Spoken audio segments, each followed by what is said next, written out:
Donc, bonjour, nous allons donc vous présenter cette dernière étude de l'ONPE publiée en mars 2019, Penser petit, les politiques et des pratiques au service des enfants de moins de 6 ans confiés. Alors, cette étude elle a été lancée fin 2016 dans le contexte de la tenue de la conférence de consensus sur les besoins fondamentaux de l'enfant en protection de l'enfance. Elle porte sur une population peu étudiée, les enfants de moins de 6 ans confiés, en augmentation sur certains territoires, on verra. Et notre idée était de faire un état des lieux de cette population et de ces lieux d'accueil, et plus précisément de s'intéresser à la façon concrète dont on répond aux besoins de ces jeunes enfants séparés de leurs parents dans les lieux qui les accueillent. Cette étude s'inscrit dans les missions légales de l'ONPE portant sur le repérage, l'analyse et la diffusion des pratiques et interventions intéressantes en protection de l'enfance. Alors, le périmètre de l'étude, eh bien, concernant les types d'interventions que nous avons analysés, nous nous sommes centrés sur des dispositifs accueillant des enfants confiés, donc en dehors des actions de milieu ouvert classiques, du type service d'AED, d'AEMO dédié à un public de jeunes enfants et de leurs parents, dont les pratiques ont d'ailleurs été précédemment étudiées par l'Observatoire dans une étude publiée en mai 2013 sur l'action éducative en milieu ouvert. De même, ne rentrent pas dans cette étude les structures d'accueil simultanées du parent ou des parents et de l'enfant, du type des centres maternels ou des centres parentaux, qui mériteraient d'ailleurs une étude dédiée à ces dispositifs. Notre étude s'est donc intéressée aux dispositifs de suppléance familiale, du type des pouponnières, des accueils familiaux, des maisons d'enfants à caractère social accueillant de jeunes enfants, mais aussi à des services d'accueil alternatifs ou complémentaires au placement. Alors, concernant la méthodologie de l'étude, comme pour les autres études de l'Observatoire national de la protection de l'enfance sur les pratiques en protection de l'enfance, la méthode de ce travail associe plusieurs types de documentation, de ressources, de matériaux. Tout d'abord, nous avons utilisé le recensement et traité les données statistiques disponibles, mais nous avons également conduit une enquête spécifique auprès des départements sur une question qui faisait beaucoup débat au moment où on a lancé l'étude, qui était le nombre de pouponnières et le nombre de places en pouponnière fin 2016 et fin 2017, une enquête à laquelle l'ensemble des services départementaux ont répondu. Donc, on a une vision nationale de cette question des places en pouponnière et des établissements pouponnières. Nous avons visité une douzaine de dispositifs accueillant des enfants de moins de 6 ans confiés. Donc, 3 pouponnières, une maison d'enfants à caractère social, 2 services d'accueil familial pour des jeunes enfants, 3 accueils de jour, un service de placement éducatif à domicile pour des enfants de moins de 6 ans et aussi un dispositif d'accompagnement à la parentalité dans le cadre de visites autorisées par le juge des enfants. Sur cette douzaine de visites, 8 ont débouché sur l'élaboration de fiches qui sont disponibles sur le site ressources de l'Observatoire et dont la liste figure en annexe du rapport. Le rapport lui-même, d'ailleurs, est intégralement consultable et peut être téléchargé sur le site de l'Observatoire onpe.gouv.fr. Autres matériaux utilisés pour cette étude, la consultation d'une très importante documentation. Tout d'abord, nous sommes appuyés sur une revue de littérature qui s'intitule « Spécificité de l'accueil des 0-6 ans en protection de l'enfance » qui a été réalisée par des chercheurs fin 2016 suite à un appel d'offres restreint de l'Observatoire et qui d'ailleurs peut être consulté aussi en ligne sur le site. Mais nous avons également consulté différents rapports de recherche, dont des travaux de recherche soutenus dans le cadre de nos appels d'offres thématiques ou généralistes, des rapports publics, des ouvrages et une grande quantité d'articles de clinique. En complément, plusieurs entretiens ont été menés avec des experts, magistrats, directeurs départemental enfance-famille, chefs de service du secteur habilité, pédopsychiatres, et aussi des participants à un réseau de cadres d'établissements, un réseau du GEPSO sur la petite enfance. Enfin, 27 schémas départementaux de protection de l'enfance ont été analysés. Il s'agissait de schémas publiés à partir de 2016, puisque ce que nous souhaitions voir, c'était les effets des dispositions spécifiques de la loi de 2016 sur la petite enfance en termes d'intégration dans les schémas. Donc cette étude, elle a, je le disais, pour objectif de consolider les connaissances sur le public des enfants de moins de 6 ans confiés et d'établir un état des lieux de l'offre de services et du type de pratique mise en œuvre. Elle part de l'hypothèse que la pertinence et la qualité de la prise en charge des tout-petits en protection de l'enfance sont des enjeux forts pour la suite de leur parcours. Et que pour développer cette pertinence et cette qualité, il est nécessaire de penser et de construire les politiques et les pratiques à partir d'une attention constante aux besoins spécifiques des jeunes enfants confiés. C'est le sens du titre de l'étude « Penser petit ». Voilà, je vais maintenant passer la parole à Louise Geneste qui va présenter les principales données statistiques de l'étude. Un premier travail de type quantitatif a été mené pour approcher les caractéristiques sociodémographiques de ces enfants. Alors, les données nationales de ces enfants proviennent des enquêtes de l'adresse. Nous avons travaillé sur 2 enquêtes. La première est celle qui s'intitule « Aide et action sociale », le volet bénéficiaire de l'ASE, et la seconde enquête est « Établissements et services ». Alors, tout d'abord, une première observation. Quelques départements s'interrogeaient sur un certain nombre de constats concernant cette population sur leur territoire. Constat qui faisait état soit d'une augmentation du nombre d'enfants de moins de 6 ans accueillis, soit d'une surreprésentation de cette tranche d'âge parmi l'ensemble des mineurs accueillis. Alors effectivement, selon les données de l'adresse, entre le 31 décembre 2011 et le 31 décembre 2016, le nombre d'enfants de moins de 6 ans confiés à l'ASE a effectivement augmenté au niveau national, passant de 18 570 jeunes enfants confiés de moins de 6 ans à 21 180. Néanmoins, leur part dans la population des mineurs et jeunes majeurs confiés, population qui est elle-même en augmentation sur cette même période, reste inchangée, autour de 14%. Ensuite, afin de disposer de données un peu plus affinées, nous avons travaillé à partir de l'enquête aide sociale, de l'adresse et surtout à partir de l'année 2015. Ce qu'on observe comme premier résultat, c'est qu'au 31 décembre 2015, le nombre d'enfants de la naissance à 6 ans confiés en protection de l'enfance est estimé à 20 470 sur la France métropolitaine. Cet effectif représente 4,5 pour 1000 de la population générale des enfants de moins de 6 ans. Si on rapporte à l'ensemble des enfants confiés, les enfants de moins de 6 ans représentent 14% des 143 301 enfants et jeunes majeurs confiés à l'ASE sur la France métropolitaine. Ce qu'on observe également, c'est une surreprésentation de garçons, 55% par rapport aux filles, 45%, qui s'observe donc sur cette population des moins de 6 ans confiés. Cette surreprésentation de garçons, elle reste constante à tous les âges intermédiaires dans la tranche 0-6 ans. Alors, ça a l'air d'être un peu... Voilà. Alors, parmi les enfants confiés en protection de l'enfance, ce qu'on a observé également, c'est que la proportion de ceux qui ont moins de 6 ans varie selon les régions. La part la plus élevée d'enfants de moins de 6 ans s'observe notamment dans la région Grand Est, suivie des Hauts-de-France puis de la Corse. Les départements et les régions d'outre-mer sont également particulièrement concernés par l'accueil des jeunes enfants. Alors, hormis la Guadeloupe, où le pourcentage de ces jeunes enfants confiés est de 11%, leur part est très élevée dans les 3 autres départements. Ainsi, les enfants de moins de 6 ans représentent 23% des enfants et jeunes majeurs confiés en Martinique, 19% à La Réunion et 17% en Guyane. Voilà. Alors, si on continue, l'étude met également en perspective une répartition qui est donc départementale, comme on le voit sur la carte 1. Donc ici, le taux des enfants de moins de 6 ans confiés à l'ASE parmi l'ensemble des enfants confiés varie de 9 à 23% selon le département considéré.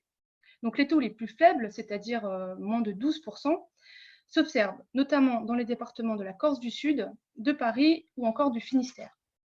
Les taux supérieurs à 18% sont observés dans les départements de la Haute-Loire, de la Haute-Corse ou encore de la Marne. Alors ensuite, nous avons interrogé dans cette première partie les modes d'accueil de ces enfants. Alors au niveau national, les enfants de moins de 6 ans confiés en protection de l'enfance sont très majoritairement pris en charge en famille d'accueil. Alors si pour l'ensemble des enfants confiés, le taux de prise en charge en famille d'accueil est autour de 52%, on voit ici que dans ce tableau 2, il est bien plus élevé pour les enfants de moins de 6 ans puisqu'on est autour de 70%. Ce taux s'établit à 64%, on le voit, pour les enfants de moins de 2 ans et à 73% pour les enfants âgés de 3 à moins de 6 ans. Alors, surtout, sur la même question des modes d'accueil, nous avons également élaboré une répartition qui est départementale et on voit que pour les enfants de moins de 6 ans, les départements de l'Est de la France recourent le moins au placement familial. À l'inverse, le recours au placement familial est davantage marqué en Corse du Sud, en Bretagne, dans la région Centre ainsi qu'en Nouvelle-Aquitaine.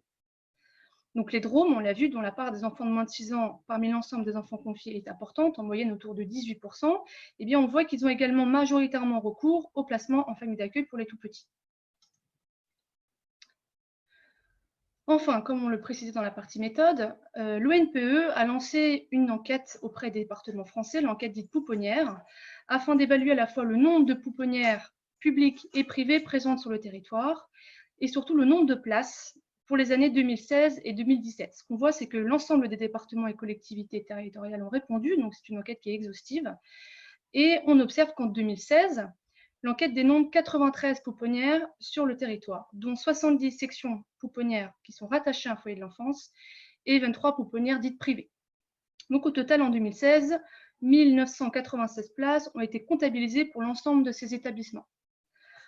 En 2017, les données sont quasi similaires puisque l'ONPE dénombre 94 pouponnières sur le territoire national, dont un tiers dites privées. Et 2008 places sont associées à l'ensemble de ces établissements. Donc, un des objets de cette étude, c'était aussi de repérer comment il était apporté réponse aux besoins fondamentaux spécifiques des enfants de moins de 6 ans en protection de l'enfance dans les lieux qui les accueillent, en prenant cette notion de besoins fondamentaux spécifiques, bien entendu, au sens de la conférence de consensus. Et comme le font toutes nos études en fait, sur les pratiques en protection de l'enfance, nous avons commencé par regarder sur quelles références théoriques, sur quelles connaissances s'appuyaient les praticiens pour répondre aux besoins fondamentaux des enfants.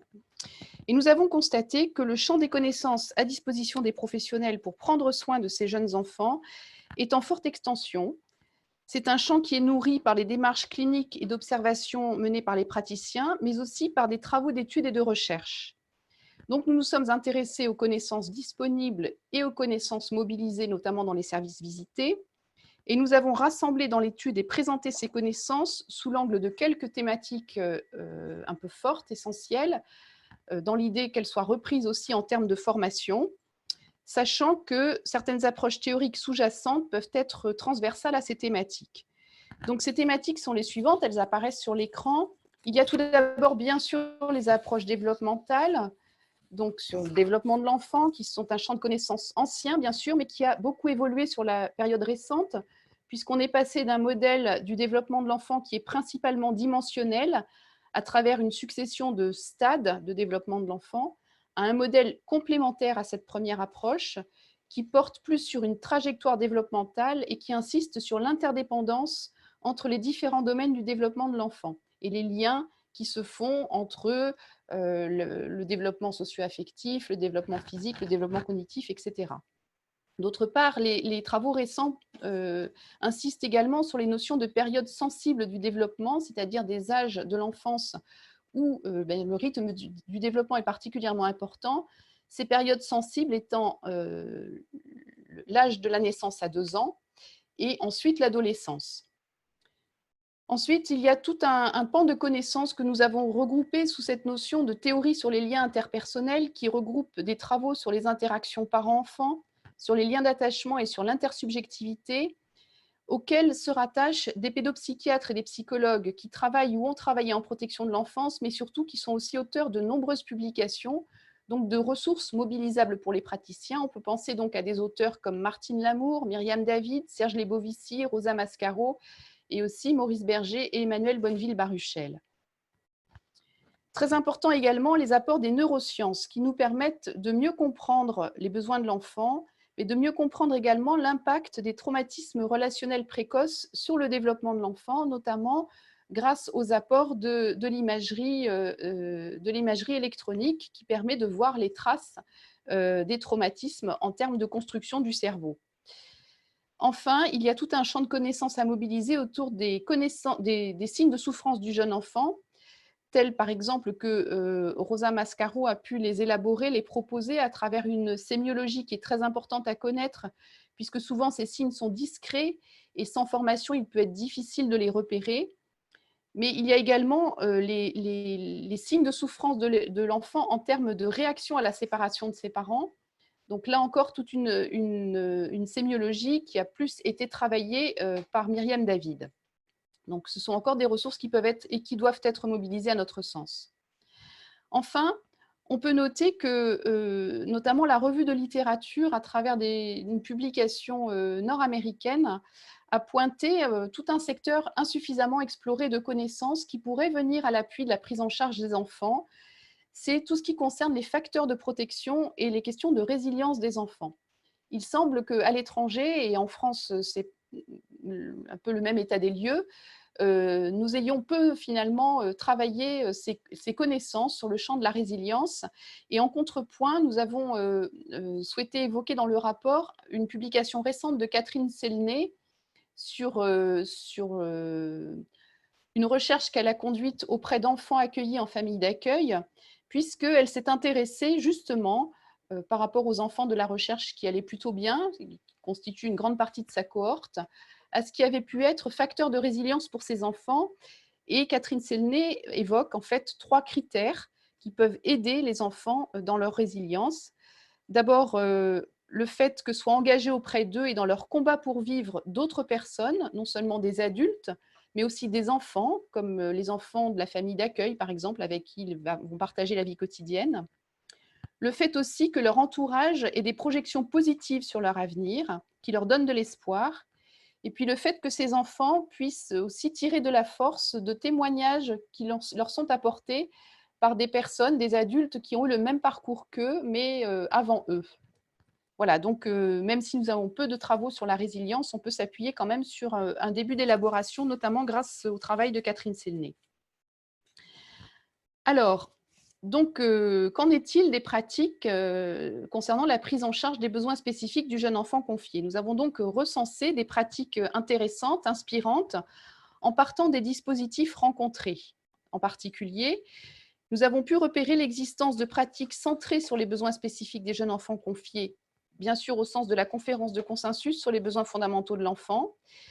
Nous avons pu mettre en évidence des pratiques très fines de soins du quotidien qui méritent d'être diffusées et qui portent en premier lieu sur le fameux méta-besoin de sécurité de l'enfant, lequel regroupe les 3 premiers besoins fondamentaux de l'enfant. Donc, dans le méta-besoin de sécurité du jeune enfant, eh bien, on a d'abord la question de la réponse aux besoins affectifs et relationnels de l'enfant, qui passe par des soins de maternage d'un certain type. Donc, pour les assistants familiaux comme pour les auxiliaires référentes privilégiées en pouponnière qui prennent en charge ces jeunes enfants, il s'agit de développer leurs pratiques de maternage, de nourrissage, de change, de toilette, de portage, dans une relation fiable, prévisible, cohérente et sécurisante avec le tout-petit, en tenant compte de la sensibilité du bébé, de ses craintes telles qu'il les exprime à travers ses réactions toniques et motrices, en ajustant leurs gestes et manipulations à ces manifestations du bébé qu'ils doivent être capables de recevoir et de respecter. Je viens de citer un extrait d'une publication de Myriam David dans l'ouvrage de 2014 qui rassemble un grand nombre de ses travaux. L'objectif dans ce maternage sensible, c'est bien de créer un environnement dans lequel l'enfant n'aura aucun doute sur la satisfaction de ses besoins de proximité, de sécurité, de soins aimants. Alors, le deuxième besoin fondamental au titre du méta-besoin de sécurité, c'est la réponse aux besoins physiologiques et de santé somatique et psychique des enfants. Et tout au long de l'étude, nous avons été alertés sur la nécessité d'une attention vigilante justement à ces problèmes de santé somatique et psychique des jeunes enfants, car les données de la recherche établissent, c'est un fait qui est connu, bien connu maintenant, les importants besoins en santé de ces jeunes enfants confiés en protection de l'enfance, qui sont bien plus importants que les enfants de la même tranche d'âge en population générale. Enfin, le méta-besoin de sécurité de l'enfant recouvre la réponse à son besoin de protection. Et répondre à la protection de l'enfant, c'est notamment prendre soin de ses liens et de ses relations avec ses parents. Et plusieurs services que nous avons rencontrés dans le cadre de l'étude ont une pratique de travail sur les liens parents-enfants. Alors cette pratique peut prendre différentes formes. Il y a des services qui ont des organisations très protocolisées de visites médiatisées, comme par exemple l'accueil familial thérapeutique Prémédard à Poitiers ou la pouponnière de l'Ermitage.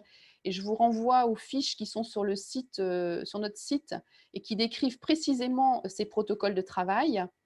Mais il y a aussi, dans le cadre de l'accueil de jour du fil d'Ariane, un autre type de travail qui est mené au travers du déroulement de séquences d'accueil parents-enfants où se conduisent finalement des médiations thérapeutiques par les intervenants présents de manière à améliorer les liens entre les enfants et les parents. Ces pratiques, elles partent de deux constats. D'une part, du rôle des difficultés précoces du lien parent-enfant et des troubles de l'individuation dans les mécanismes de négligence et de mauvais traitement. Vraiment, il y a toute une approche de la maltraitance et de la négligence qui fait le lien entre ces troubles de la relation et les effets que ça a en termes de, justement, de négligence et de mauvais traitement. D'autre part, ces pratiques tiennent compte aussi de la nécessité de différencier les notions de lien psychique et de rencontre, la rencontre devant être protégée, car elle constitue, et là je vais citer le pédopsychiatre, le docteur Nouvel, qui dirige l'accueil familial thérapeutique Prémédard à Poitiers, la rencontre constitue une zone de fragilité à haut risque, pouvant engendrer la répétition des raisons pour lesquelles l'enfant a été séparé.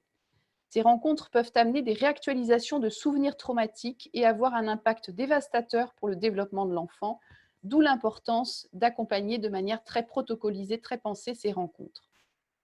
Enfin, au titre de ce méta-besoin de sécurité, nous avons aussi relevé l'importance accordée dans les dispositifs d'accueil à l'agencement de l'environnement de vie des enfants, avec des réflexions très poussées sur l'architecture et l'aménagement des espaces dans des lieux comme la pouponnière de l'Ermitage, l'accueil familial thérapeutique de Prémédard, justement pour la salle où se déroulent les rencontres médiatisées parents-enfants, ou encore l'accueil de jour du fil d'Ariane. Voilà, nous avons également dans cette étude repéré des expériences intéressantes en matière de réponse aux 4 autres besoins fondamentaux spécifiques des enfants au sens de la conférence de consensus.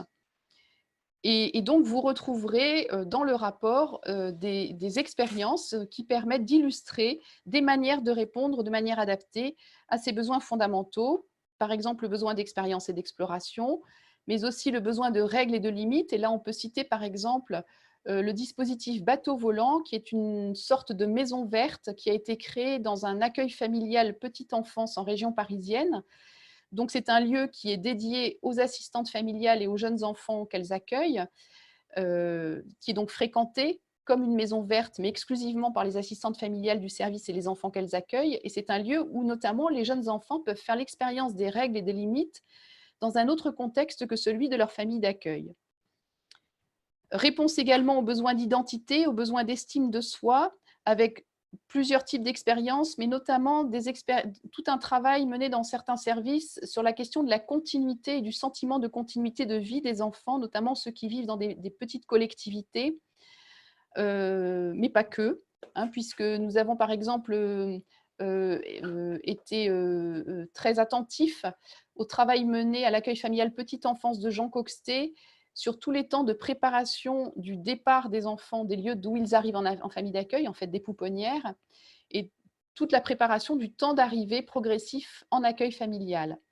De même, une autre expérience à l'Ermitage est celle du journal individuel de l'enfant qui est tenu par les auxiliaires de puériculture qui s'occupent des enfants et qui consignent tous les petits événements de vie des enfants et la façon dont il est répondu à leurs besoins, de manière à ce que, au travers des transmissions entre les professionnels, puissent se construire justement des réponses en continuité, qui fassent continuité d'expérience pour ces enfants. Il est important aussi, au titre de besoin d'identité et d'estime de soi, de favoriser le sentiment d'affiliation ou d'appartenance familiale des enfants et de tenir compte en fait de ce que les enfants expriment en termes de ressenti d'appartenance, ce qui est souvent peu pris en compte, en tout cas selon ce que nous en dit la littérature. Alors, outre voilà, ces besoins spécifiques, il est également nécessaire de prendre soin des parents en tant que tels.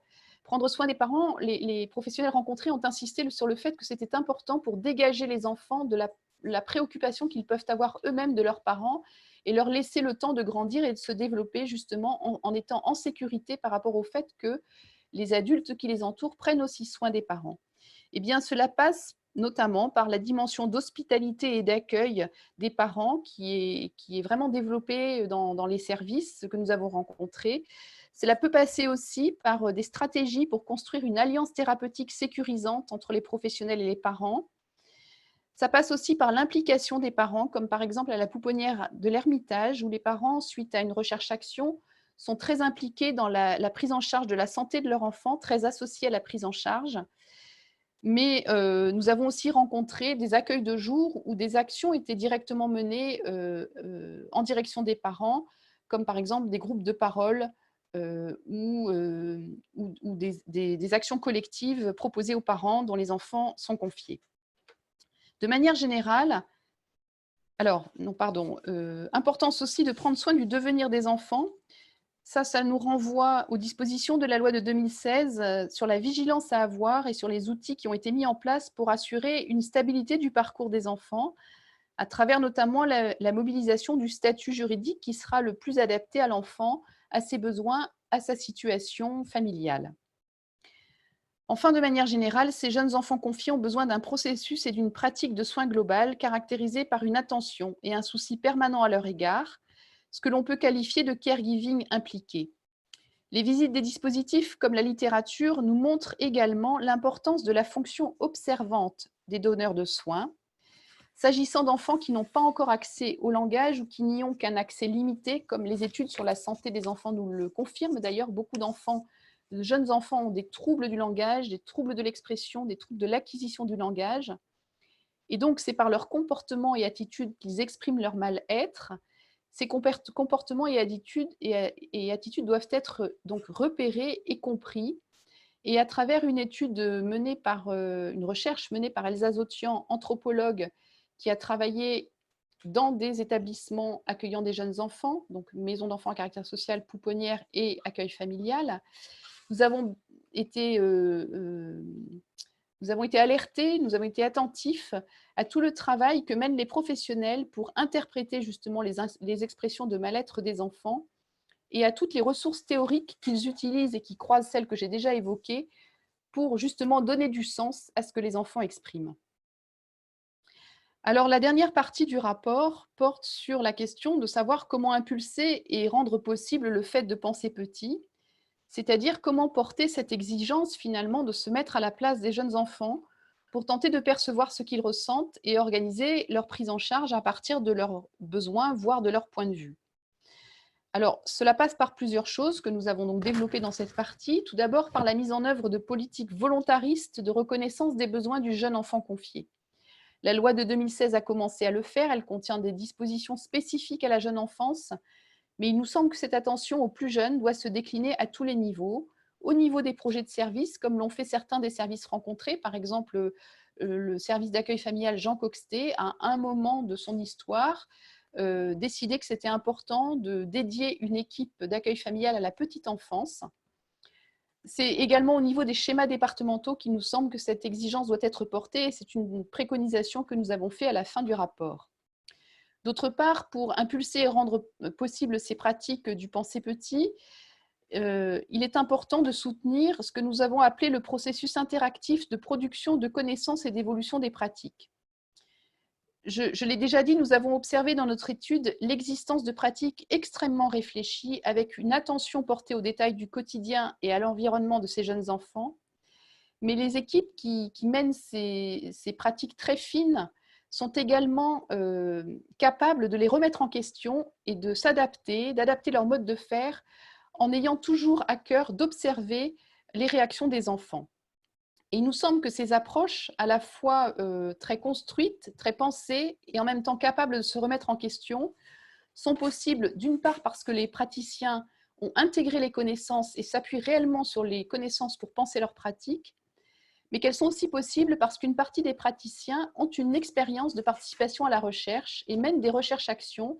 C'est quelque chose qui nous a frappé dans cette étude, le nombre important de recherches-actions menées dans des équipes qui accueillent de jeunes enfants en protection de l'enfance, et notamment des pouponnières.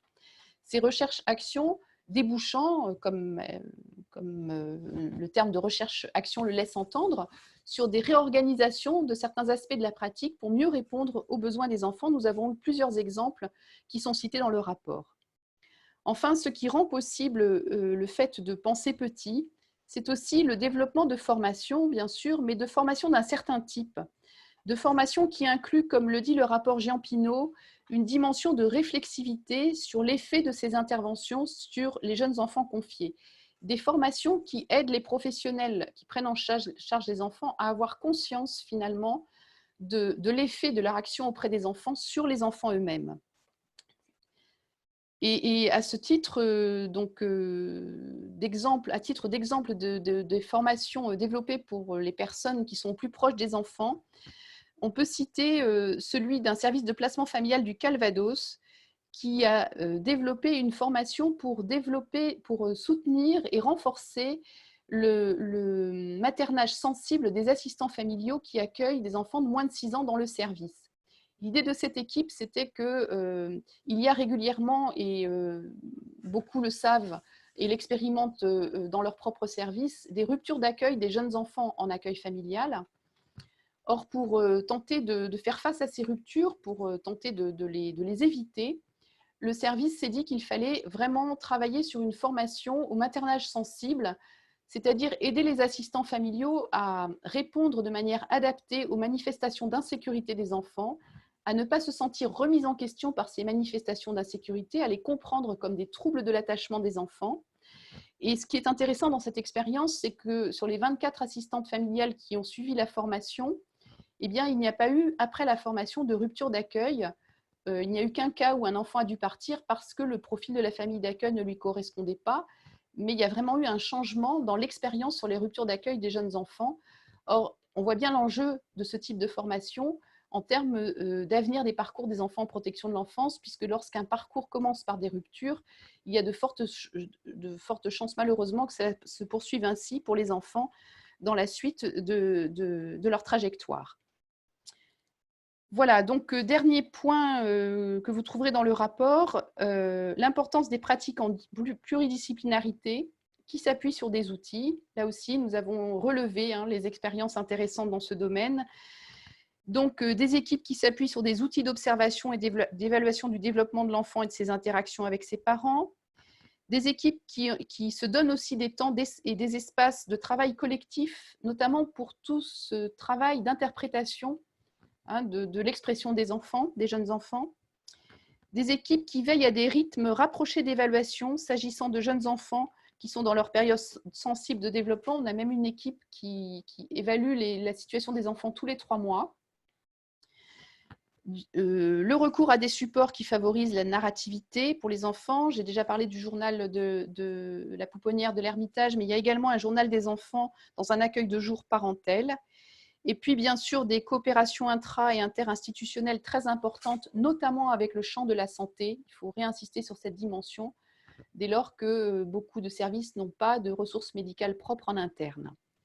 Voilà, je vais repasser la parole à Louise pour terminer sur une présentation de quelques-unes de nos préconisations. Alors, effectivement, l'ONPE, dans le cadre de cette étude, a énoncé 15 préconisations, dont certaines ont été énoncées et discutées déjà lors de cette présentation.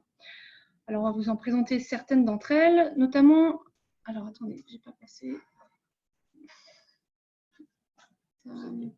Juste la dernière diapo que je n'arrive pas à passer. Ok, voilà. Donc, on vous le disait, 15 préconisations, dont certaines ont déjà été discutées lors de cette présentation. Quelques-unes déjà. Sur le plan des interventions et de l'organisation des dispositifs, il nous semble important de rappeler que dans les structures qui accueillent des enfants en protection de l'enfance, et ce jusqu'à l'âge de 6 ans, il convient d'être vigilant dans la réponse aux besoins fondamentaux spécifiques des jeunes enfants conviés et de prévoir systématiquement la présence de personnel qualifié en petite enfance. Également, il est important pour l'ONPE de reconnaître l'importance et de valoriser le soin du quotidien pour les jeunes enfants confiés comme un acte à part entière qui est nécessaire au développement harmonieux de l'enfant et à sa compréhension du sens de la vie. Il convient également de conserver une certaine prudence dans l'éventuelle mise en place de dispositifs de placement éducatif à domicile pour les enfants de moins de 6 ans. Ces dispositifs doivent fournir du moins des garanties en termes de réponse aux besoins de sécurité du jeune enfant pris en charge, reposer sur des indications étayées par des évaluations précises, excluant notamment les situations d'incapacité parentale. Pour l'ONPE, évidemment, l'adaptation de cette réponse aux besoins des petits n'ayant pas encore de capacité langagière doit être systématiquement questionnée du fait qu'elle ne semble pas a priori convenir à ces jeunes enfants. Sur la question du plan de la formation et du développement des connaissances, il conviendrait, selon l'Observatoire national, de conduire des études de parcours des jeunes enfants confiés en protection de l'enfance, analysant notamment la stabilité des prises en charge, en menant par exemple des études qui portent sur le parcours avec intervention de type placement à domicile, ou alors sur les ruptures en famille d'accueil, en accueil familial, oui, et ensuite de construire des outils pour disposer chaque année autant que possible de connaissances à la fois sur les places d'accueil dédiées et ou utilisées pour l'accueil des enfants de moins de 6 ans confiés en protection de l'enfance. Voilà pour notre intervention. Très bien, je vous remercie. Alors, je reprends un peu le flambeau. J'ai envie de dire merci déjà pour votre présentation très dense. Alors, il y a la possibilité pour les personnes connectées à distance de poser vos questions. Vous avez un petit module Q&R, vous tapez votre question, je la vois apparaître et je la transmets à nos chargés de mission, chargés d'études, Anoui et Louis Jeunesse, qui sont venus aujourd'hui nous présenter ces travaux. Alors, des questions, il pourrait y en avoir plein. Moi, je comptais rebondir en partant sur une dernière. Vous parlez parmi les préconisations, c'est des études sur le parcours de ces enfants.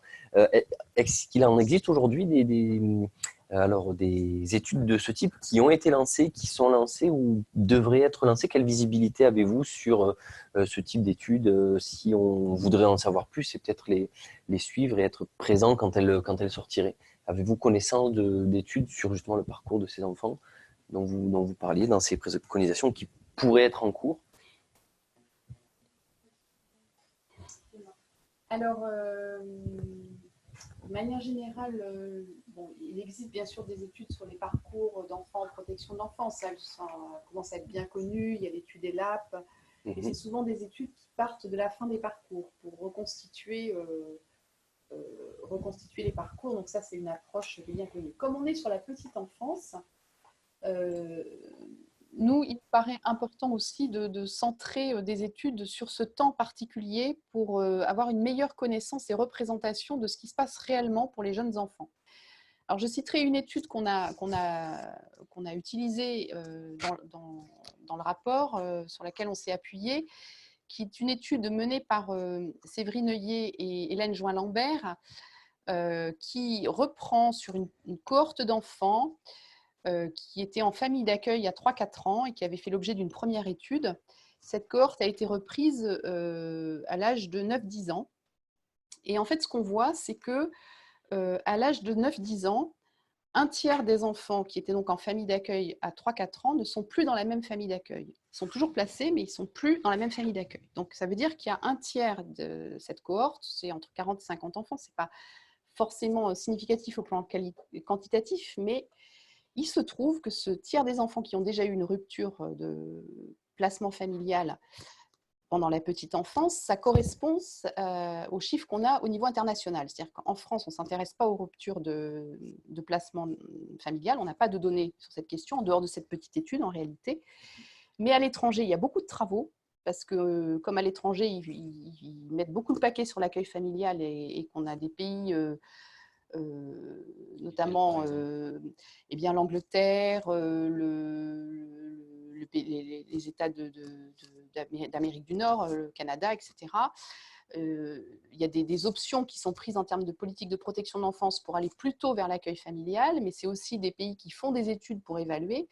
Et quand ils regardent les options qu'ils ont prises, ils se rendent compte que parce qu'ils ont postulé, ils ont pris le pari qu'il y aurait plus de continuité en famille d'accueil. Et en fait, ils constatent qu'il y a des ruptures d'accueil en famille d'accueil aussi, pas simplement dans les institutions. Et c'est à peu près un tiers des placements familiaux qui connaissent des ruptures. Donc, c'est cohérent avec le résultat qu'a retrouvé cette petite étude française. Donc, il nous semble qu'il faudrait documenter ces questions-là, parce que ça a à voir avec, ça peut nous enseigner sur ce qu'il y a à faire pour éviter ces ruptures dans la petite enfance. Et l'étude Heuillet et Join-Lambert, elle est d'autant plus intéressante qu'elles sont allées interviewer, quand les enfants, donc dans la deuxième partie de l'étude, elles sont allées interviewer les familles d'accueil qui avaient été conduites à se séparer des jeunes enfants. Et elles ont vu combien ça avait été aussi coûteux pour ces familles d'accueil de prendre cette décision. Donc, c'est un coût pour les enfants parce que démarrer dans une vie en protection avec des ruptures dans la petite enfance, on sait que c'est quand même, ça peut vraiment être problématique pour la suite. Ça peut être des ruptures qui vont se répéter, mais c'est coûteux aussi pour les familles d'accueil. Donc, on a toute raison de penser qu'il faut mettre le paquet sur cette petite enfance pour soutenir les accueils familiaux.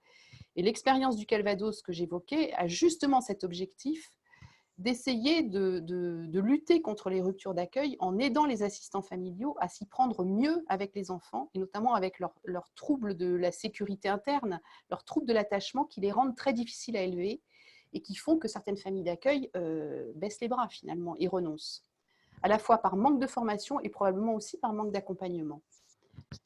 Vous pouvez nous le rappeler, mais je crois que excusez-moi, je me réactive le micro. Vous pouviez nous le rappeler, mais vous parliez de la statistique concernant le Calvados, suite à ces formations. Alors, c'est une statistique, c'est un résultat qui a, encore une fois, c'est pas une valeur quantitative, mais il se trouve que dans ce service, qui est un service habilité du placement familial, il y a 24 assistants familiaux qui ont bénéficié de cette formation. Et l'expérience du service, c'est que sur les 24 assistants familiaux, ça s'est passé sur les 3-4 dernières années, il n'y a pas eu de rupture d'accueil derrière. Donc, leur hypothèse qu'il fallait travailler sur le temps de la petite enfance pour soutenir, épauler les assistants familiaux, leur donner des ressources pour mieux répondre aux besoins des enfants, semble quand même être étayée. En tout cas, c'est comme ça qu'on travaille aussi à l'étranger. D'accord. Et justement, peut-être pour s'arrêter un peu plus sur ce département, qu'est-ce qui, selon vous, selon vos observations, peut-être que vous le connaissez plus particulièrement, les a poussés à justement aller jusqu'à cette formation des assistants familiaux? Là, en fait, j'essaie de me mettre à la place d'un chef de service ici qui nous écouterait et qui voudrait un peu imiter, je dirais, le Calvados. De quoi ils sont partis finalement?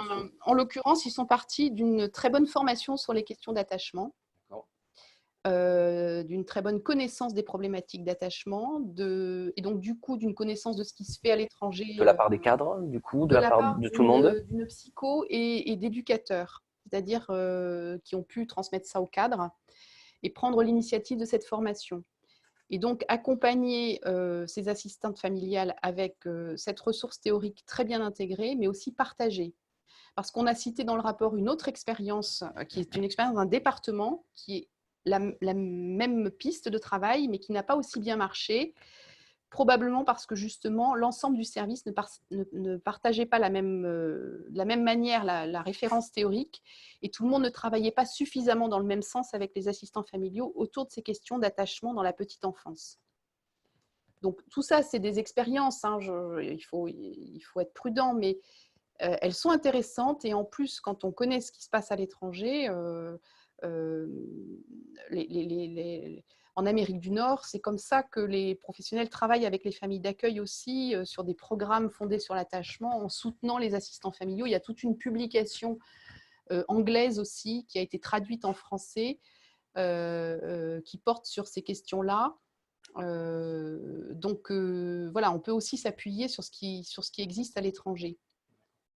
Et donc, on part finalement d'une formation en interne, je dirais, pour l'encadrant ou assimilé, pour ensuite, à l'intérieur du département, développer des formations. Alors là, c'est dans un secteur habilité, ce n'est pas un département, mais il se trouve par ailleurs que le département du Calvados est très en pointe sur les questions d'attachement, qu'ils ont fait des conférences départementales sur l'attachement, donc il y a un territoire très concerné par ces questions-là. Ce n'est peut-être pas non plus un hasard. En tout cas, le service en question, c'est vraiment parti pour ce que nous en savons, des connaissances acquises par une psychologue, de toutes ces réflexions, son expérience en placement familial longue aussi, et encore une fois aussi de la connaissance partagée avec les éducateurs. D'accord. Donc, l'importance d'avoir des ressources théoriques solides et de bien les posséder, pour pouvoir développer des pratiques ancrées sur ces ressources théoriques. Vous me disiez les posséder, mais aussi les partager en interne. Et puis, évidemment, les partager en interne. Oui. D'accord. Et là, en l'occurrence, les partager avec les assistantes familiales. pour les armer un peu plus et éviter ces ruptures. Pour leur donner, en fait, pour les aider à réfléchir, parce que c'est des formations très particulières, c'est pas que de l'enseignement, hein, c'est des formations où les assistantes familiales réfléchissent. Ouais. En fait, si on veut rentrer dans le détail, si vous voulez, ça part de l'observation que peuvent faire les assistantes familiales avec les enfants dans le quotidien, et notamment de l'observation qu'elles peuvent faire des réactions des enfants dans les situations où ils ont peur et où les assistantes familiales sont amenées à les réconforter. Donc, c'est des situations tout à fait typiques en matière d'attachement, où on peut repérer si l'enfant est sécurisé ou pas, et si la réponse de réconfort que lui apporte l'adulte qui s'occupe de lui peut le sécuriser ou pas. Et parfois, les enfants ont de tels besoins de sécurité que les réponses apportées par les assistantes familiales ne suffisent pas à les réconforter. Et donc, il faut faire beaucoup plus ou autrement. Et c'est à ça, finalement, que servent ces formations, à aider ces assistantes familiales à trouver d'autres manières de répondre plus et autrement à ces besoins, ces demandes de sécurité des enfants, qui se traduisent par des difficultés du quotidien importantes, des colères qu'on ne peut pas, par exemple, gérer, voilà, des réactions émotionnelles qui sont difficiles à gérer au quotidien et qui sont très éprouvantes qui peuvent l'être en tout cas pour les personnes qui s'occupent de ces enfants toute la journée. Et j'avais une question sur la partie statistique, puisque vous nous disiez avoir être parti du point de départ de 2016, sur justement les pratiques et les politiques de manière globale. Que diriez-vous c'est difficile de se prononcer sur une question un peu large comme ça, mais sur la prise en charge de ces enfants-là, vous diriez qu'il y a, suite à la loi de mars 2016, un bon mouvement de la part des départements qui ont suivi, mis en œuvre. Alors là, on parlait de formation, mais aussi on peut peut-être parler de résultats en matière de rupture des parcours ou autres. Quel, je dirais, reflet statistique suite, alors peut-être pas que la loi de mars 2016, mais d'autres événements législatifs, vous diriez, là, il y a eu un impact statistique sur l'accueil, justement, et les pratiques des services. Est-ce qu'aujourd'hui, le législatif a impacté et les départements ont-ils suivi, selon vous, je dirais, d'un plan statistique? Alors, je ne vais pas vous emmener, à vous de me dire sur quel élément vous diriez que ça peut être révélateur. Est-ce que vous voyez quelque chose qui peut être partagé sur ce point de vue-là? C'est un peu tôt quand même. Hein, oui. Alors, par contre, ce que j'ai vu, moi, par rapport à l'enquête au DPE, c'est-à-dire donc c'est une enquête que l'on mène tous les 2 ans auprès des ODPE en France. On interroge les projets d'études qu'ils souhaitent mener sur les 2 prochaines années. Et ce qui a changé par rapport aux années précédentes, quand on posait cette même question, c'est qu'il apparaît, on l'a terminé en janvier 2019, donc c'est très récent, ce qui apparaît, c'est le projet d'étude numéro 1 pour une grande partie des départements, c'est travailler sur le parcours des enfants en protection de l'enfance. Donc on voit que là-dessus, il y a quelque chose qui a bougé. C'est un souhait, voilà, je pense qu'il y a une compréhension des effets des ruptures de placement et on entend en tout cas au travers les ODPE et leurs demandes d'études de travailler sur cette question du parcours et d'éviter autant que possible ces questions de rupture. Ça, c'est la seule chose que je peux observer au niveau des départements de mon côté. Après, peut-être qu'effectivement, c'est un peu tôt encore pour voir des choses plus précises, je pense. Mais c'est vrai que cette question, elle est importante des études de parcours. Et pour compléter aussi, on voudrait aussi insister sur un travail qu'on a commencé à faire à l'Observatoire et sur lequel on s'est appuyé aussi dans l'étude, qui est de regarder à travers les données qui nous remontent par le dispositif Olympe, eh bien, de faire un premier travail longitudinal, notamment sur les jeunes enfants pris en charge en protection de l'enfance. Et là, ce n'est pas un travail rétrospectif, c'est-à-dire à la différence des études de parcours qui sont menées où on regarde en arrière. Là, c'est un travail qu'on mène au fur et à mesure que le parcours se déroule, c'est-à-dire on le suit, on le voit se faire. Donc, c'est une autre manière d'aborder la question des parcours, c'est une manière prospective finalement. C'est extrêmement important parce que, bon, je ne vais pas rentrer dans le détail du travail qu'on a mené à l'Observatoire avec 3 départements qui nous ont envoyé des bases depuis 2012 et on a regardé ce qu'il en était des enfants de moins de 4 ans pris en charge entre 2012 et 2016. Il n'y a bien sûr pas que des placements, donc ce n'est pas complètement croisé avec l'étude. mais ça nous apporte énormément d'informations et on sait bien que c'est vers ça qu'il faut aller en termes de statistiques et d'études de parcours. Pour avoir ces données fiables et pouvoir si je reprends un peu votre propos, pour avoir ces données qu'on peut répliquer et dire là on tient quelque chose. Parce que ça nous permet de réfléchir aux pratiques derrière et aux D'accord. politiques publiques avec des données aussi récentes, si vous voulez, liées aux pratiques qui sont en cours aujourd'hui. Par exemple, ce qu'on voit en travaillant comme ça, c'est que le nombre d'enfants de moins de 4 ans concernés par une mesure de protection de l'enfance est beaucoup plus important si on le prend dans le longitudinal que si on regarde les mesures au 31 décembre d'une année. Rien que ça, c'est une information très importante parce que ça veut dire que le public enfantin concerné par des mesures de protection de l'enfance, et là on ne parle pas que des placements, hein, bien entendu, on va de la TISF jusqu'au placement, c'est une population beaucoup plus conséquente en termes de pourcentage de la population enfantine du département que si vous prenez les mesures au 31 décembre. Rien que ça interpelle les politiques publiques autrement. Ça, c'est un des résultats du travail longitudinal qu'on a mené avec les données Olympe. D'accord. Et on peut reprendre. Et ce travail est-il publié? Il va être publié ou pas encore? Il est publié. C'est une note de l'OMPE qui est parue en mai 2018. Mhm. Et, voilà, qui donne les résultats de ce que vient de présenter Anne. Cette étude longitudinale, en fait, avec 3 départements menés en collaboration avec l'OMPE et l'adresse. Et l'adresse. Exactement. 3 départements qui ont donné ces données et qui permettent d'avoir une idée du parcours de l'enfant sur une longue période, pas simplement une photographie, comme le fait par exemple l'adresse. Ça donne vraiment une image du parcours de l'enfant et ça apporte évidemment davantage de finesse dans les résultats. D'accord. Très bien. Alors, j'invite les personnes connectées à continuer à m'alimenter de différentes questions. Vous n'hésitez pas, vous pouvez lever la main, je peux éventuellement relayer vos questions. N'hésitez pas à passer par l'écrit et je vais bien entendu les relayer.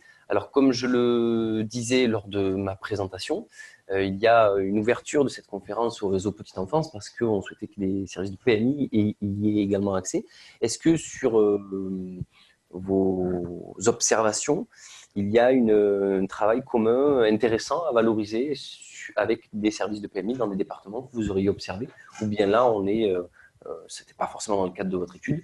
J'essaie de trouver un petit peu des questions qui pourraient intéresser les services de PMI qui nous regardent aujourd'hui sur des corrélations. On parlait de formation. Est-ce qu'il peut y avoir des observations sur des pratiques des conseillers départementaux ou d'autres services avec des services de PMI qui pourraient être intéressants de révéler ou qui pourraient être inspirants pour d'autres départements qui souhaiteraient avancer sur ces questions? La question de la PMI, on l'a croisée dans ce rapport un petit peu à la marge quand même par rapport au cœur du rapport, mais sur des questions très très importantes. Dans la première partie du rapport sur les données statistiques, et on n'a pas eu l'occasion d'en parler parce qu'on ne peut pas tout présenter, il est aussi question des conditions dans lesquelles se font les séparations des enfants. Et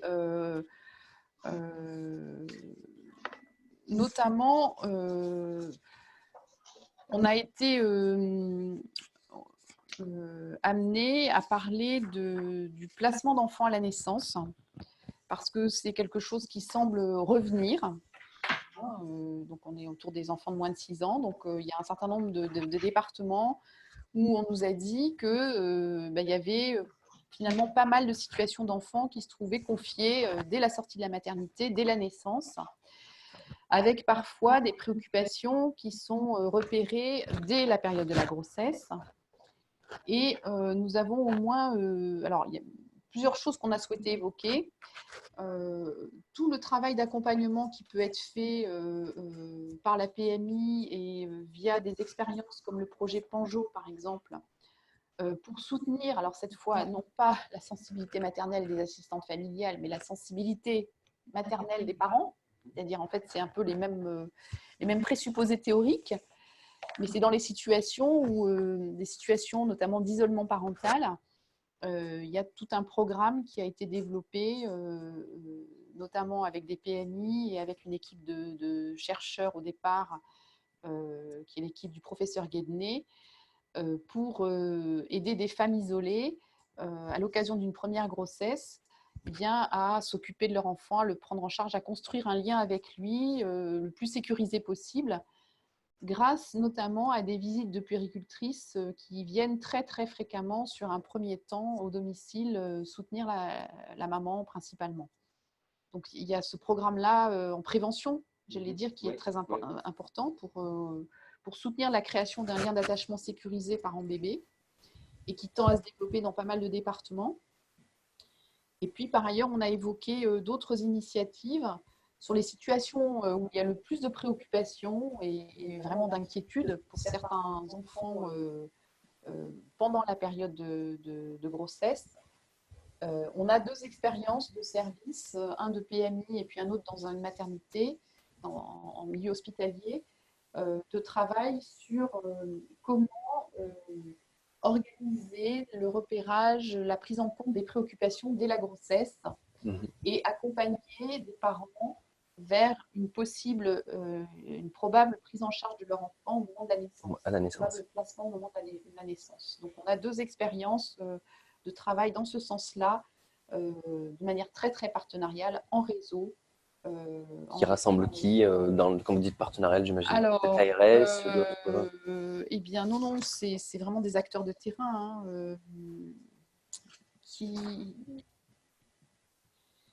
la PMI. Eh bien, du côté du département, donc c'est un dispositif d'information préoccupante en prénatal qui implique la PMI, l'ASE, la CRIP, le service d'action sociale et les maternités du territoire.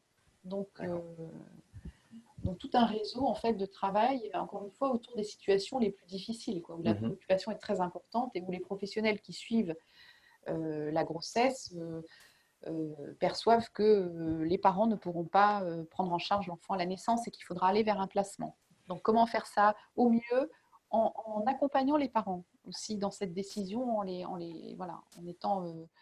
le faisant pas contre eux en quelque sorte, mais en les accompagnant. Et on a la même démarche encore une fois, dans un service hospitalier. Alors, le service hospitalier, lui, il travaille dans un réseau avec sage-femme de consultation, équipe de pédiatrie, la permanence d'accès aux soins périnatalité de l'hôpital.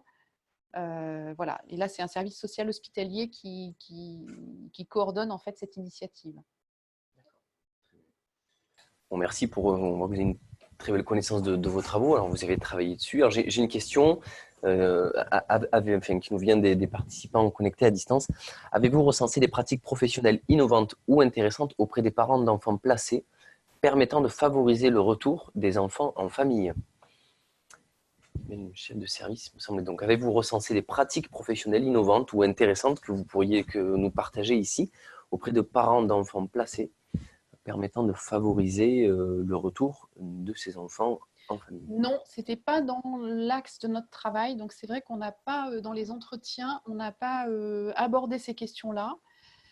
Parce que c'est vrai qu'on s'est beaucoup focalisé sur la prise en compte des besoins fondamentaux. Donc, ça mériterait d'être fait, bien sûr. Mais voilà, il se trouve que c'était déjà un gros travail. On n'a pas documenté cette question-là précisément. On a des services, je pense que l'accueil familial Jean Coxté nous a parlé de situations de retour, mais on n'a pas travaillé particulièrement les conditions dans lesquelles ils avaient accompagné ces retours. Donc, on ne peut pas partager d'expérience autour de ça. C'était pas précisément l'angle ça mériterait un travail en soi, quoi, en fait. Une étude à part entière dédiée à cette... C'est un bon sujet d'étude. À cette question. Très bien.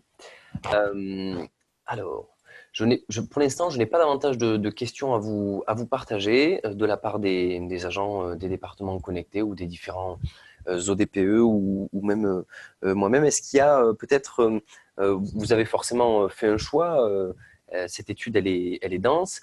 Est-ce qu'il y a un élément, puisque vous avez synthétisé tout ça en une prise de parole de 40 minutes à deux, ce qui est quand même pas rien, est-ce qu'il y a un élément sur lequel vous avez dit bon, c'est un peu dommage, mais on va le mettre de côté, et sur lequel vous pourriez prendre peut-être une minute ou deux, ou voire plus, pour en dire un peu plus sur un des aspects de l'étude que vous auriez un petit peu écarté dans le cadre de la synthèse que vous nous avez, synthèse orale, disons, que vous nous avez partagé, qui vous paraissait quand même intéressant, mais au regard effectivement du temps qui vous était imparti et qu'on avait fixé en amont. Oui.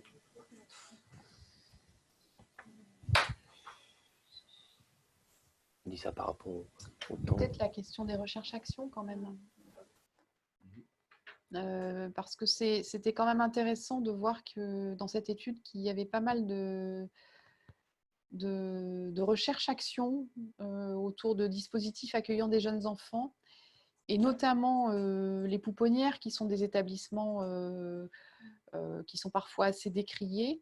On s'est rendu compte qu'il y avait quand même 4 recherches importantes sur des pouponnières qui avaient été menées, et des vraies recherches. Donc, il n'y a pas tant de recherches que ça en protection de l'enfance pour qu'on ne considère pas que c'est un peu exceptionnel quand même d'avoir 4 recherches sur des établissements qui sont décriés. Donc, en soi, c'est une interpellation.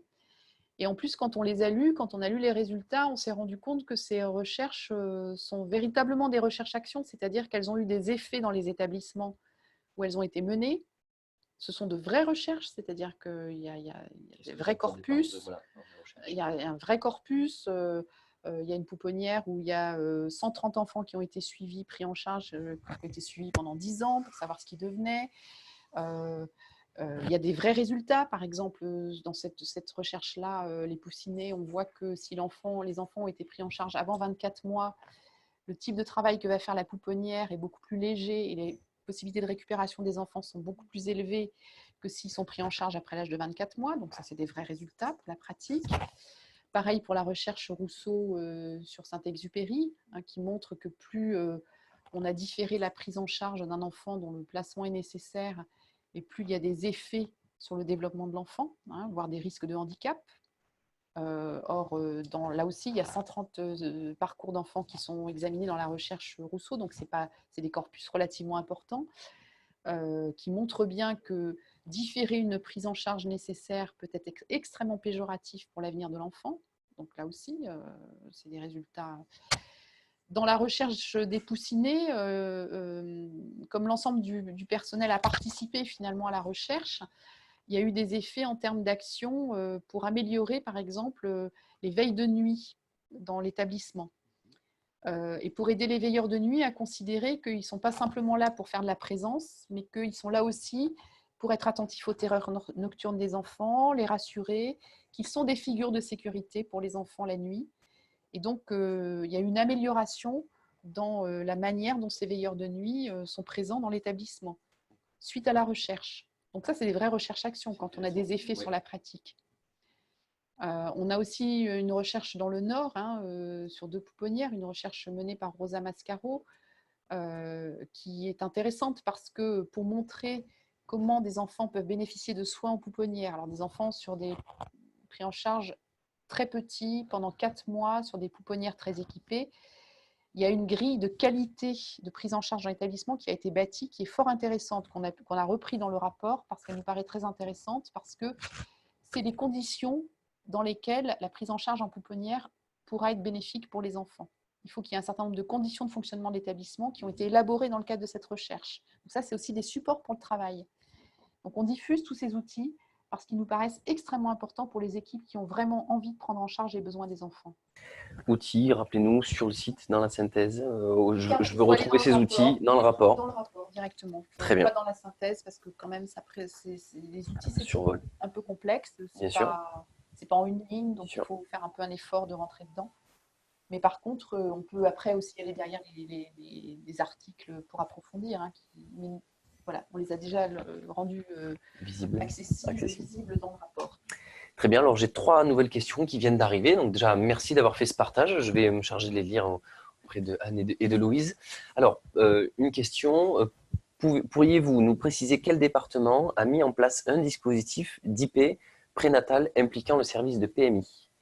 Alors, c'est la Vienne, c'est le département de la Vienne, Poitiers, le service de PMI de Poitiers. Voilà, donc ça c'était très rapide. Donc dans la Vienne, les 2 autres questions, si vous voulez bien, je vais vous les poser à la filée, vous prendrez le temps d'y répondre.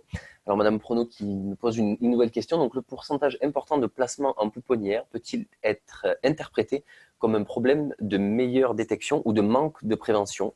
Ça c'est une première. Le pourcentage important de placement en pouponnière peut-il être interprété comme un problème de bonne détection, de meilleure détection, ou un problème de manque de prévention? Deuxième question de Madame Gans. Vous avez évoqué un important besoin de santé. Donc, vous préférez que j'attende? Comme vous souhaitez. Hein. On va répondre à la première. Allez, la première. Donc, sur le pourcentage important de placement, est-ce un manque de prévention? Faites.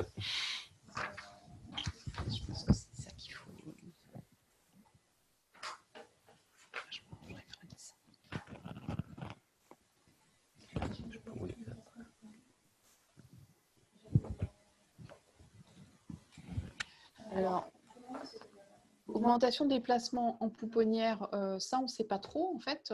C'est augmentation des prises en charge des jeunes enfants, oui. L'augmentation de prise en charge en pouponnière, on n'a pas été en mesure, en tout cas dans cette étude, de pouvoir le documenter. Certainement, c'était fait peut-être par d'autres instituts, mais en tout cas, dans ce rapport, on n'a pas mis en lumière une augmentation des prises en charge des tout-petits en pouponnière. On a évalué le nombre de prises en charge pouponnières, on a fait une évaluation départementale et régionale qu'on n'a pas présentée ici, mais on ne peut pas affirmer une augmentation. Encore que. Voilà. Après, c'est vrai qu'il y a une augmentation des jeunes enfants au niveau national, et on sait aussi que les placements en pouponnière sont relativement importants. C'est pour ça que la part des placements en famille d'accueil sur les 0-2 ans est plus basse que sur les 2-6 ans. C'est à cause des pouponnières. Et on sait aussi que, quand même, avec l'enquête pouponnière, le solde de création de pouponnières et de places en pouponnière est positif entre 2016 et 2017. Donc, légèrement on est positif. légèrement positif. On n'est pas sur une diminution des places, donc on peut imaginer que derrière, effectivement, il y a des besoins. Mais moi, la question, elle me faisait penser à quelque chose que nous avons étudié dans le rapport, à partir de l'enquête ES de l'adresse, qui, en fait, a des éléments de parcours par type. C'est une enquête sur les établissements sociaux, et dans cette enquête, on trouve, pour certains, des remontées de données de parcours. Voilà. Or, dans la publication de l'enquête, on trouve des résultats sur ce que sont devenus les enfants quand ils sortent d'une pouponnière. Donc, notamment dans l'enquête en 2012. Et on voit que pour 74% des enfants qui ont une mesure à la sortie de la pouponnière, 42% relèvent d'une mesure judiciaire de placement l'ASE et 12% d'une mesure d'action éducative. Mais il y a aussi un certain nombre d'enfants qui retournent dans leur famille. Exactement. On voit qu'à leur sortie, 42% des enfants retournent dans leur famille. C'est ça que je pensais. Donc, il y a des placements pouponnières, et dans les données d'ES, on voit que 42% des enfants qui sortent de pouponnière rentrent dans leur famille, dont un certain nombre avec une mesure de milieu ouvert, mais un nombre conséquent sans aucune mesure. Et ce chiffre nous a intrigués. Voilà, un quart des enfants sortent de l'établissement sans nouvelle mesure. Sans aucune mesure. Et donc on en a 42% qui reviennent dans leur famille, et un quart de l'ensemble qui n'a pas de mesure. Donc, il y a un certain nombre d'enfants qui rentrent dans leur famille sans mesure. Et donc, on s'est dit que tout de même, ce résultat n'est pas négligeable, parce que des retours en famille sans mesure associée, ça peut interroger sur la pertinence de l'accueil en pouponnière. Pourquoi est-ce que ces enfants ont été en pouponnière? Est-ce que vraiment la situation justifiait un placement en pouponnière, qui est quand même une mesure très forte, très importante? Et comment se fait-il qu'à la sortie de ce placement en pouponnière, les enfants reviennent dans la famille sans mesure, finalement, même pas une mesure de milieu ouvert? Donc, l'hypothèse, mais c'est que des hypothèses, parce qu'on ne peut pas aller plus loin que des interrogations. On s'est demandé s'il n'y avait pas derrière ça des placements qui se faisaient par défaut d'autres modes de prise en charge, comme par exemple les centres parentaux. On a rentré récemment à l'Observatoire une étude sur les centres parentaux qui est extrêmement intéressante et qui montre la pertinence de ces établissements qui accueillent des jeunes parents avec leurs enfants. Ils accueillent toute la famille finalement, et tout un travail est fait pour aider les jeunes parents dans le début de leur parentalité avec un premier enfant. Et pas simplement d'ailleurs sur le lien avec l'enfant, mais sur le travail, le logement, etc. Et ça semble vraiment très pertinent pour certaines familles, mais on sait que des centres parentaux, il n'y en a pas dans tous les départements. Il y en a 11 ou 12 en France, je crois. Donc c'est loin d'être généralisé, même si la loi les a généralisés. Et du coup, en rapprochant ces informations, on s'est demandé s'il n'y avait pas des… Et d'ailleurs, ça nous a été dit aussi par certains observateurs de terrain, s'il n'y avait pas parfois des placements en pouponnière qui étaient faits par défaut, encore une fois, d'autres types voilà, d'offres d'accueil qui pourraient être peut-être plus pertinentes, plus adaptées. Alors, Par ailleurs, je veux quand même dire que la question d'une augmentation des prises en charge en raison d'un meilleur repérage est aussi une vraie question. Ça peut aussi expliquer une partie des augmentations. Alors, en fait, Madame Prono, qui est donc l'auteur de la question sur laquelle vous apportez les réponses depuis quelques instants maintenant, donc Madame Prono, elle apporte une précision. Il s'agit plutôt de la disparité des pourcentages de placement entre départements qu'elle souhaitait évoquer.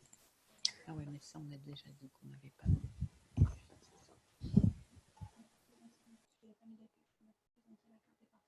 Alors oui. Juste dire que c'est un constat, mais Alors, qu'on n'a c'est pas… un constat. C'est un constat effectivement d'une disparité départementale concernant les placements des enfants tout petits, qu'on n'a pas présenté non plus ici dans cette présentation. Pour l'instant, nous n'avons pas explicité cette différence départementale. Nous l'avons simplement évoquée, mise en lumière, mais nous ne sommes pas allés plus loin dans ces disparités. Et voilà. Pour l'instant, nous en sommes là. Il faudrait des études, enfin, il faudrait faire un travail très approfondi pour comprendre ce qui peut expliquer des disparités départementales. La seule chose qu'on a pu faire, nous, dans ce rapport, et on a fait très attention à la manière de l'écrire pour que justement il n'y ait pas d'ambiguïté, nous faisons le constat de disparité départementale, mais nous n'avons pas d'éléments de causalité, d'explication sur ces disparités.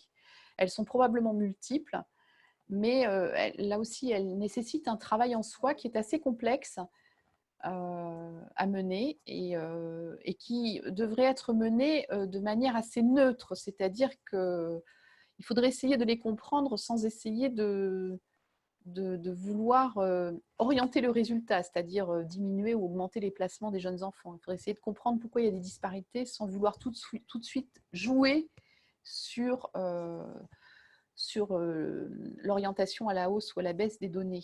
Et ça, c'est un petit peu la difficulté qu'on peut avoir à conduire des études qui soient vraiment neutres pour essayer de bien comprendre. Alors, du coup, j'ai une deuxième question que j'active mon micro. J'ai une deuxième question que je vous partage de Madame Gans. Donc, merci de l'avoir posée. Alors, je vous la partage ici pour que vous puissiez la lire en même temps que moi, je la prononce à l'oral. Vous avez évoqué un important besoin de santé des enfants confiés, entre parenthèses, contrairement à la population générale. Disposez-vous d'éléments plus précis concernant les problématiques de santé repérées? Donc, Madame Gans, merci pour votre question. Chargé de mission cherche dans vous entendez peut-être, cherche dans le rapport des éléments les plus précis, très précis. Cette question des problématiques de santé chez les enfants qu'on a rencontrés, on a mis en lumière dans cette étude, une étude entre autres, celle du docteur Rousseau, dans son étude Devenir à long terme de très jeunes enfants placés à l'aide sociale à l'enfance, qui fait état finalement d'enfants, alors 130 enfants si je me rappelle bien, c'est ça, 130 enfants en pouponnière, et au moment de l'admission, il a observé l'état de santé de ces enfants accueillis, et il a mis en lumière des chiffres assez inquiétants. Alors je cite un petit peu son travail. Donc, s'agissant des enfants admis avant l'âge de 4 ans, la gravité de leur état physique et psychique à l'admission ressort de l'étude, avec un taux de prématurité de 16%, donc 2 fois plus supérieur à celui en population générale, une forte exposition des enfants à des maltraitances lourdes, et un très mauvais état général somatique de ces enfants, la moitié souffrant de carences multiples ou des stigmates d'une rupture de la courbe staturo-pondérale, et une forte morbidité psychiatrique. Donc, cette étude-là, en l'occurrence, on l'a beaucoup citée, beaucoup travaillé, et on va retrouver des données probantes sur l'état de santé somatique de ces enfants. Est-ce que tu penses à une autre étude? Je pense que quand on est allé visiter certains dispositifs, les professionnels rencontrés, on a aussi eu ce retour de la part des professionnels rencontrés. Je pense à un dispositif qu'on a visité, où on a rencontré le médecin qui nous a dit qu'elle faisait faire des bilans sanguins des enfants qui étaient accueillis. C'était un accueil de jour, parce qu'il y avait des anémies importantes, donc des problèmes de santé vraiment importants pour une majorité des enfants accueillis, liés à des problèmes d'alimentation, voilà, des problèmes d'environnement de vie. Donc, les résultats des recherches ont été confirmés par les observations des acteurs de terrain au regard des publics qu'ils accueillent. Et tout ça, on l'a aussi situé dans le rapport. Hein. On est autour des pages 53-54 pour les personnes qui voudraient creuser. Ouais, Sur oui. la question sur la santé. Très bien. Moi, j'ajouterais que M. Rousseau est venu nous parler, il était assis à votre place il y a de ça, en juin 2017, pour nous parler de cette étude que vous pouvez retrouver sur le Club ASE. Une fois qu'on aura terminé, je prendrai juste une minute pour vous présenter comment la retrouver, vous qui avez accès au Club ASE, plus facilement pour justement creuser et avoir la version comme vous souhaitez, écrite ou vidéo de la présentation de monsieur Rousseau. Alors pour le moment, je n'ai pas de questions supplémentaires. On a fait un peu le tour des questions qui me sont arrivées d'un peu partout, en France, enfin, en tout cas des agents des départements et autres qui suivent cette conférence. Si vous n'avez pas d'éléments complémentaires à ajouter, je vais juste prendre une minute pour présenter l'outil, justement montrer comment retrouver l'étude de M. Rousseau, puisque bon, bah, effectivement, on la trouve dans votre rapport et ici aussi. C'est bon pour vous?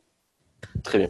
Alors, je vais juste voilà, arrêter le partage et partagez-moi mon écran. Voilà, nous y voilà.